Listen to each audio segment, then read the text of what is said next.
Government के हित में, गरीब के हित में, व्यापारी के हित में, किसान के हित में जो साथ चलने वाला, साथ जो सबका विकास, सबका साथ,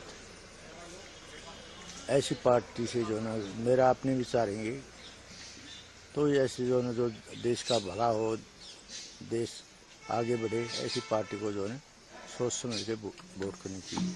सर, ऐसे कौन से मुद्दे हैं जिनको आप देखते हैं कि सरकार को फोकस करना चाहिए हरियाणा स्टेट में? देखिए, फोकस है जो गरीबों के मकान बनाए हैं बिना खर्ची, बिना पर्ची, जो 10 साल की जो सर्विस लोगों को मिली हैं, जो जमींदार है, किसान वर्ग है, उसको जो काफ़ी जो राशि, प्रोत्साहन राशि दी गई है, मुआवजा दिया गया है, तो कई मुद्दे हैं। और जो सब जो अमन चैन शांति है हरियाणा में, 10 साल जो खट्टर सरकार रही, 9 साल, और हमारे नायब सैनी साहब ने बहुत अच्छी जो उन्होंने घोषणाएं की हैं, बहुत बढ़िया मेरी जो सोच है। सर, अगर हम देखें तो यहाँ हरियाणा में बीजेपी और कांग्रेस में बराबरी की टक्कर है, इस चीज को आप कैसे देखते हैं? दोनों ही कह रहे हैं कि हम सरकार बनाएंगे।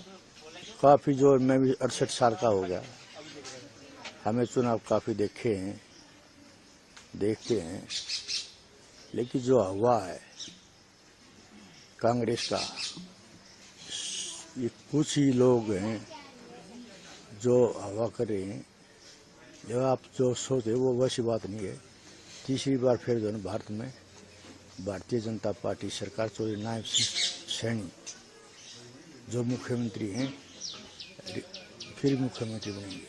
सर, अगर हम विनेश फोगाट की बात करें तो उन्होंने अपनी रिटायरमेंट के बाद कांग्रेस पार्टी को जुड़ गई और अब वहां से चुनाव भी लड़े हैं जुलाना से, इसको आप कैसे देखते हैं? देखिए, मैंने आपके माध्यम से पहले भी आपने क्वेश्चन किए थे और मैंने कहा था भाई ओलंपिक से आने के बाद में हम बैठकर विचार करेंगे। हमारी कोशिश होगी 2024 में, 2028 में ओलंपिक लड़े, और 140 करोड़ भारतवासी हैं जिन्हें हौसला बढ़ाया, प्रेम प्यार दिया, उसका मान सम्मान रखते मेरे अपने विचार थे अब 2028 ओलंपिक लड़े। फिर उसके भी बयान आए थे भी मैं जो 2032 तक मैं चुनाव लड़ सकती हूँ। पता नहीं, जब ओलंपिक से आई तो मैंने भी उसको जो एयरपोर्ट पर से लेने के लिए जाना था, लेकिन कोई उसने ऐसी पोस्ट डाल दी, मेरा मन टूट गया और मैं वापस आ गया। उसके बाद में जो दीपेंद्र हुड्डा है वो जो एयरपोर्ट पर से लेके आया है, जहाँ पर मेरे को होना था वहाँ उसने राजनीति वहीं से शुरू कर दी। उससे पहले इसका कोई विचार नहीं था राजनीति का, न कोई चुनाव का। लेकिन उसके बाद में जो वो उड़ा के घर भी गई है, बुलाई है, उसके बाद में उसने राजनीति का फैसला किया, यार मैंने को अब दो एमएलए विधायक कोई बन सकता है, लेकिन ये जो ओलंपिक का जो गोल्ड मेडल होता है, एक उसका इतिहास होता है। तो वो जो ने कि मेरी जो थी 2028 के बाद में ओलंपिक में जो 140 करोड़ भारतवासियों ने उम्मीद थी, हौसला बढ़ाया था, प्यार दिया था, तो उनके ऊपर खरा उतरने के लिए उसने 2028 से ओलंपिक लड़ना था।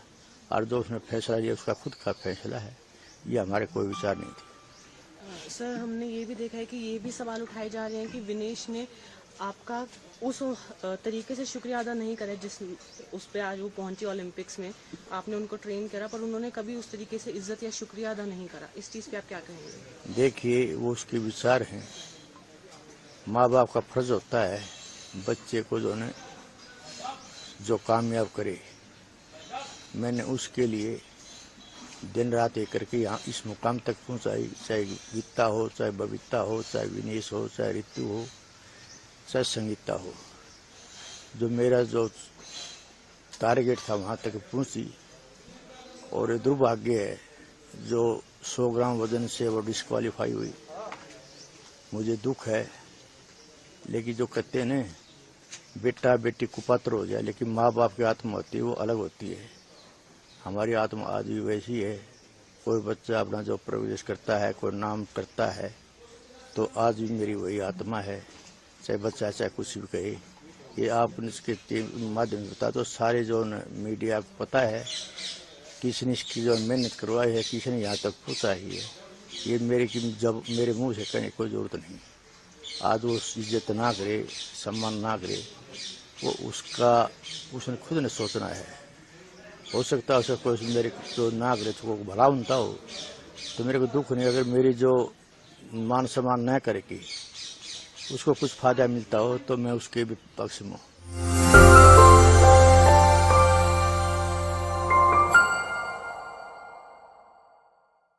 देखिए, जो ये